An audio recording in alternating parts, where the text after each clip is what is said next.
Mon nom est Benoît Voyer, je suis l'animateur du blog benoîtvoyerenliberté.blogspot.com et je suis également sur YouTube. Vous retrouverez l'intégrale de ces capsules.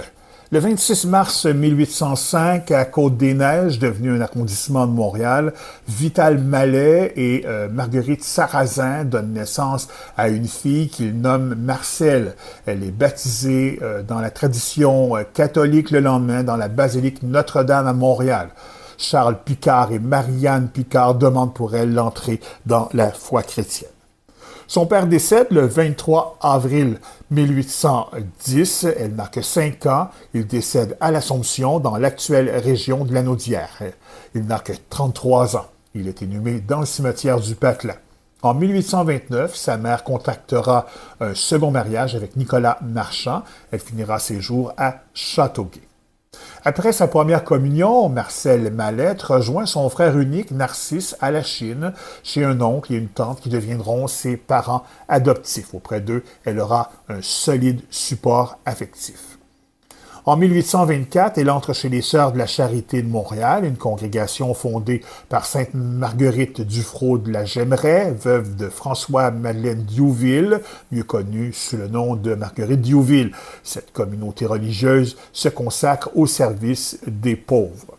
En 1849, ses supérieurs lui demandent d'être la fondatrice et supérieure d'un nouvel établissement de la congrégation à Québec. Marcelle devra faire preuve d'autonomie et de leadership puisque ce n'est pas une succursale de Montréal qu'elle doit mettre en place, mais une nouvelle congrégation religieuse autonome.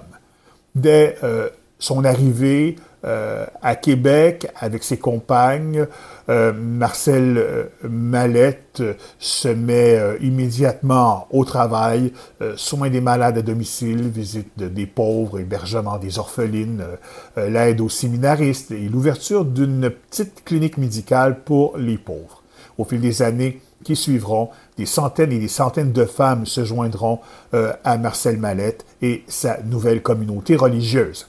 La fondatrice décède le dimanche de Pâques 9 avril 1871. Le 27 janvier 2014, elle est déclarée vénérable par le pape. C'est la première étape vers une future béatification et canonisation. Un jour, nous aurons assurément l'occasion de prier Sainte Marcelle Marie.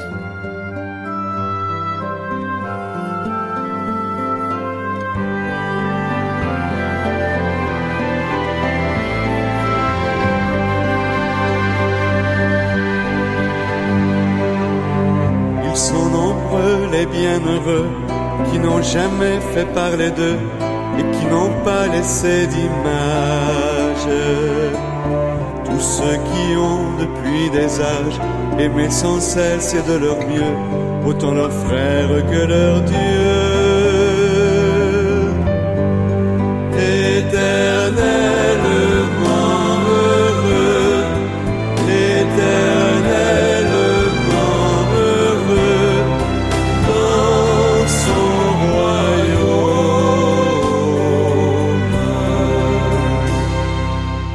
Ceux dont on ne dit pas un mot, c'est bien heureux de l'humble classe, ceux qui n'ont pas fait de miracle, ceux qui n'ont jamais eu d'extase et qui n'ont laissé d'autres traces qu'un coin de terre ou un berceau.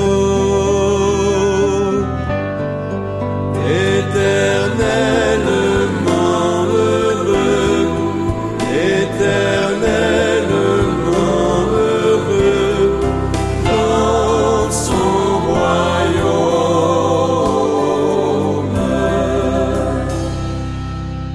Ils sont nombreux ces gens de rien, ces bienheureux du quotidien qui n'entreront pas dans l'histoire.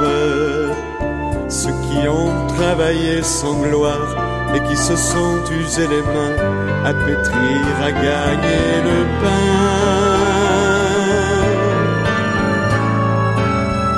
Ils ont leur nom sur tant de pierres et quelquefois dans nos prières, mais ils sont dans le cœur de Dieu. Et quand l'un d'eux quitte la terre pour gagner la maison du Père, une étoile naît dans les cieux.